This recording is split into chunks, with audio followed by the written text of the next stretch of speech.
এই যে ফিনল্যান্ডে এস আলমের টাকা উদ্ধার হয়েছে, এই টাকায় ভাগ বসাবে কে? আর এই টাকাগুলোর ভাগিদার কে কে? এখন এই টাকাগুলা আনবে কিভাবে, এবং এই টাকা এখন ধরা খাওয়ার কারণ কি? ফিনল্যান্ডে এই টাকা ধরা খেয়েছে, বাংলাদেশ কেন এখনো উদ্ধার করতে পারছে না? 5টি বিষয়ের মধ্যে প্রথমত আমরা দেখব এই এস আলমের যে ফিনল্যান্ডের টাকাটা ধরা খেয়েছে, প্রায় 1 লাখ কোটি টাকা, $3 বিলিয়ন উপরে। এই টাকাটা আসলে কার? আপনারা কেউ যদি নজর বুলিয়ে থাকেন, ফিনল্যান্ডের সবচাইতে বেশি কারবার হলো সাবেক পররাষ্ট্রমন্ত্রী শাহরিয়ার আলম এবং শেখ রেহানার। এবং এই টাকা পরিচালনা করার জন্য তারা বাংলাদেশের অসংখ্য লোককে পাঠিয়েছে, তাদের অনুগত। এবং আরও মজার বিষয় হলো, আমার এক কথিত কলিগ এই টাকা পরিচালনা করার জন্য তাদের বিশ্বস্ত হিসাবে ফিনল্যান্ডে গিয়েছেন। ফিনল্যান্ড আয়ারল্যান্ডে ঘুরে ফিরে করেন, এই টাকার খোঁজখবর রাখেন, পাহারাদারের মতো অনেকটা আর কি। এবং এটার জন্য আমাকেও বলা হয়েছে। মজার সবচাইতে বিষয় হলো এটা। এবং এই টাকা যে ধরা খাইছে, এটার পিছনে আমার অবদান কি? আসলে আমি এসব বিষয় নিয়ে উচ্চবাচ্য করতে আমার ভালো লাগে না। আমি যেখানে ইনফরমেশন করার কাজ হইলে হোক, না হলে নয়, সেখানে আমি ইনফরমেশন করছি। আমি যে সেখানে ইনফরমেশন করেছি প্রমাণও রেখে দিয়েছি। আমি আবার বলে দিয়েছি যে আপনাদেরকে আমি ইনফরমেশন করেছি, আপনারা যদি এটা সুরাহা করেন তাহলে আপনাদের সততা, আর যদি না করেন সেই প্রমাণ আমার কাছে থাকবে, আমি বলে দিতে পারবো যে এই টাকা ধরা খেয়েছে। তবে আমি খুব হ্যাপি, আজকে আমার মন মানসিকতা, চেহারা চুরুক খুবই ভালো। আমি বিশ্বাস করি, কারণ আমার কাছে মন মানসিকতা খুবই হালকা লাগছে। এই কারণে প্রাকৃতিক পরিবেশে একটু ঘুরতে এসেছি। দেখেন, স্বাধীনতার 54 বছর পরেও আমাদের এদেশে আইন নেই, মানুষের জীবনের নিরাপত্তা নাই, স্বাস্থ্যের কোনো নিরাপত্তা নাই, চিকিৎসা ব্যবস্থা নাই, নারীদের নিরাপত্তা নাই,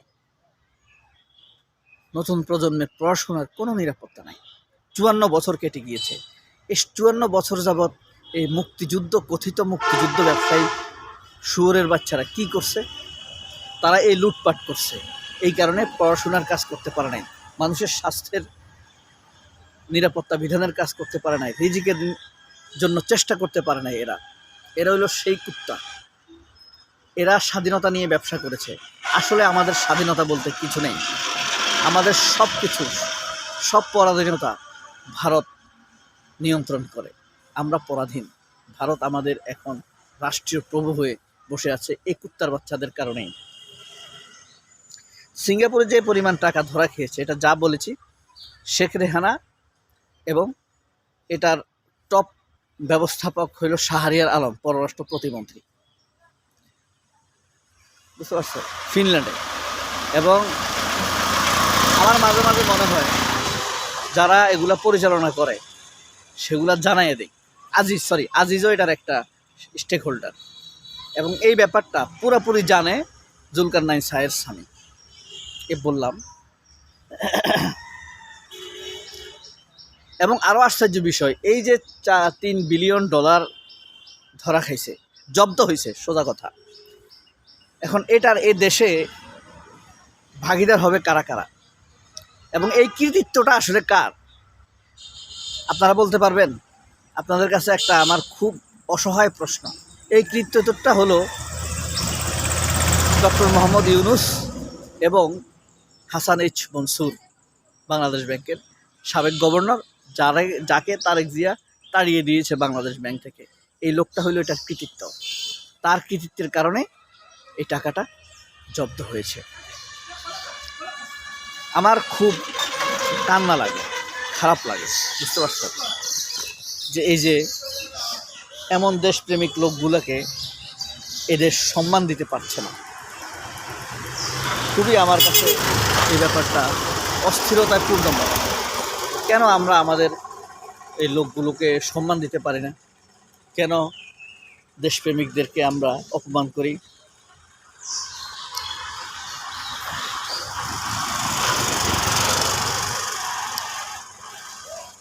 স্বাধীনতার এই ৫৪ বছর ধরে এরা আমাদেরকে চুষেছে। কখনো এই সালম দিয়ে চুষেছে, কখনো শেখ ফজলুল করিম শেখ সেলিমরা চুষেছে, কখনো শেখ তন্ময়রাজ চুষেছে। প্রজন্মের পর প্রজন্ম ধরে আমাদেরকে। দুদক সচিব মোহাম্মদ খালিদ রহিম নিউজ 24 প্রতিবেদককে বলেন, অনুসন্ধানের অবস্থা নেই মুহূর্তে আমার জানা নেই, তবে অনুসন্ধান কর্মকর্তার কাছে সব আছে। 1910 সালে ইম্পেরিয়াল টোবাকো কখনো টোবাকো কোম্পানির মাধ্যমে, আবার কখনো আপনার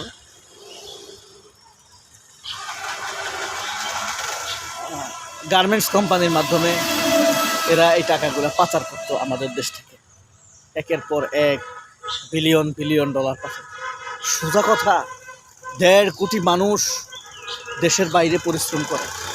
আমেরিকা, সৌদি আরব, ওমান, আবুধাবি, মালদ্বীপ, কাতার, সারা পৃথিবীব্যাপী ১.৫ কোটি বাঙালি বৈধভাবে কাজ করে। তারা প্রতি মাসে ধরে $4 বিলিয়ন পাঠাইতে পারে। $4 বিলিয়ন। আর $30 বিলিয়ন কামাইতে এই ১.৫ কোটি মানুষের কতদিন লাগবে? অথচ তারা একাই এই টাকাগুলো একজনেই পাচার করে নিয়ে গেছে, ভাগ বাটোয়ার করে। আজিজ, সামি, এরা। বুঝতে পারছেন আমরা কোথায় আছি? আমাদের দেশটা কি এক ভাড়াটিয়া দেশে আমরা বসবাস করি। গোছানো কথা আসতেছে না গত কিছুদিন যাবৎ, রাগে কষ্ট। বুঝতে পারছেন কি রাগ গোছানো কথা বলবো?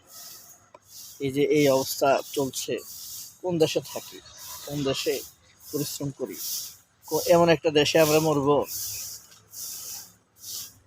যে দেশের নেক্সট জেনারেশনের কোনো নিশ্চয়তা নেই। বলেন। সবাই অনেক ভালো থাকবেন। আল্লাহ হাফেজ। আসসালামু আলাইকুম।